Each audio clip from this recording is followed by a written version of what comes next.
All right, we're going to see how to set up our positive and negative graphing example. First of all, I've set up the software, and I'll show that in a close-up, but this part we're going to show you the ramp. To get a positive acceleration, put a single book under one end, we press collect, and we let the cart go. We don't need to worry about anything else. It's going to record the data. Now to get the negative acceleration, we put the book under the other end. We press in this plunger right here.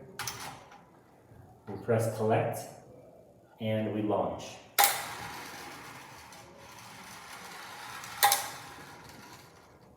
All right, the rest will be shown on the close-up in this screen. All right, so here's the setup that occurred to begin with. I went up to this little rectangle over here, and I chose to bring it down to just one graph. The default is 2 graphs, so one graph, but then you have to make sure that all 3 graphs are showing.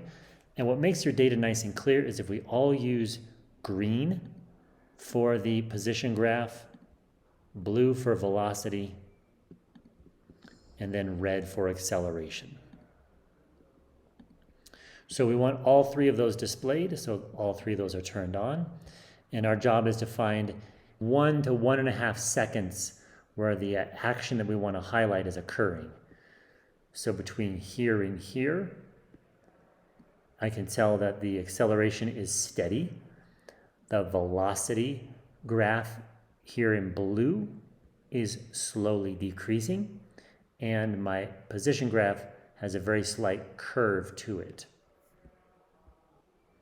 So I zoom in on those with the zoom in button over here, and then I'm able to capture the close-up of the data that I would like. I can screenshot that, and I can bring that screenshot over.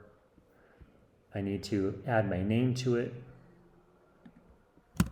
So student name goes in there. Make sure it's nice and big. Make sure and put your name in the title of the document as well. And then we are done, and you can submit that screenshot onto the exam.